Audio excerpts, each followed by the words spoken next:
Salam alaikum wa rahmatullahi ta'ala wa barakatuh. On va traiter le mécanisme d'action de l'érection. Ok. Donc c'est la voie du GMP cyclique, guanosine monophosphate cyclique.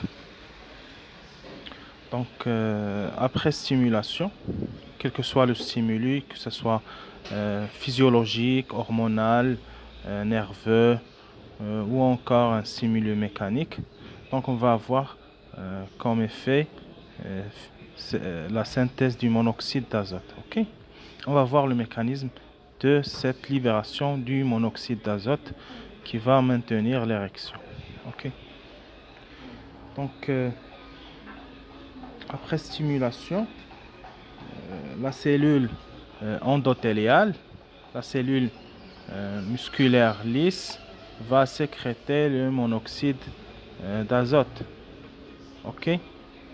Également, il y a des neurones, tous les neurones, sauf les neurones cholinergiques qui sécrètent l'acétylcholine et les neurones adrénergiques qui sécrètent l'adrénaline. Donc, le monoxyde d'azote, donc deux structures, que ce soit les cellules endothéliales ou bien les neurones, vont libérer le monoxyde d'azote. Le monoxyde d'azote va traverser la membrane cellulaire, la bicouche lipidique des cellules musculaires lisses. Donc c'est une simple diffusion. Donc le monoxyde d'azote, donc c'est un gaz, il va passer entre les phospholipides et ça va activer la guanylate cyclase. Ok, la guanylate cyclase, c'est une enzyme. Ici, il n'y a pas de récepteur membranaire. Ok, c'est pas le cas d'une protéine, d'un récepteur couplé à une protéine G. Même s'il y a le GMP cyclique, c'est pas la voie, elle n'implique pas une protéine G. Donc le monoxyde d'azote va activer une enzyme, la guanylate cyclase.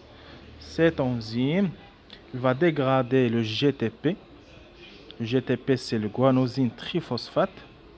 Va le dégrader en GMP cyclique et en pyrophosphate. Ok.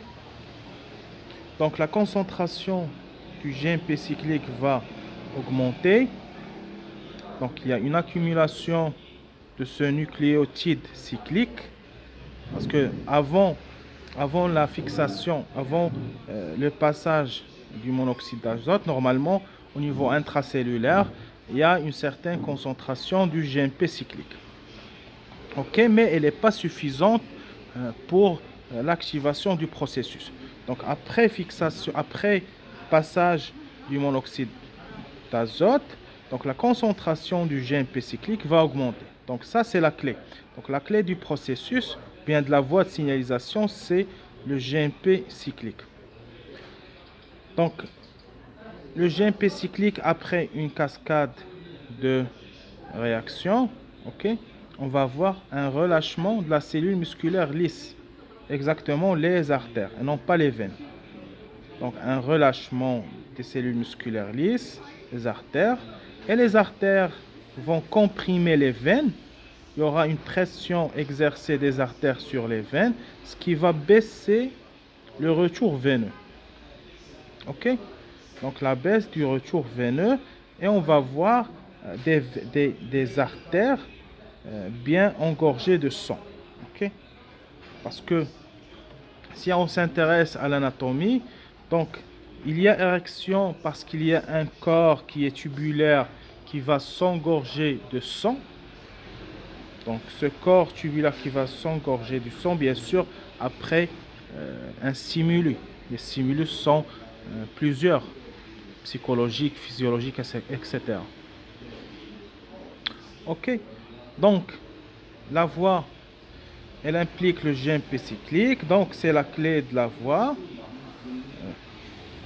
La thérapie pharmacologique, donc pour maintenir une certaine érection, il y a des personnes qui souffrent d'un dysfonctionnement érectile ou bien d'un trouble de l'érection.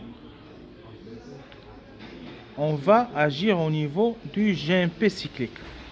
Donc normalement le GMP cyclique au niveau physiologique, le cas normal, il est dégradé normalement.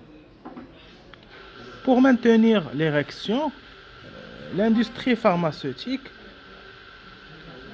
elle a préparé un inhibiteur de l'enzyme qui va dégrader le GMP cyclique. Donc l'inhibiteur, c'est une phosphodiesterase type 5. Donc le cas normal, la phosphodiesterase type 5 dégrade le GMP cyclique et l'industrie pharmaceutique, elle va synthétiser un inhibiteur de cette enzyme de dégradation. Donc sur le marché, le plus connu, c'est le sildenafil. Donc le nom commercial le plus connu, c'est Viagra par exemple. Ok. Donc voilà. Donc la voie, je rappelle, elle n'implique pas un récepteur membranaire puisque le monoxyde d'azote, il peut traverser facilement la membrane, il peut passer facilement entre les phospholipides membranaires. Fin d'érection, on va voir une activation des récepteurs adrénergiques et on va voir l'effet inverse. Tout à l'heure, il y avait un relâchement de la cellule musculaire lisse. Là, on va voir une vasoconstriction des artères et les veines seront décomprimées parce que là, les veines étaient comprimées pour maintenir un certain niveau de sang, un volume sanguin au niveau de ces veines. Là, c'est l'inverse. Donc, les veines sont décomprimées. On va voir une augmentation du retour veineux. Voilà. Donc, c'est fin d'érection. Voilà, donc, je pense que c'est tout.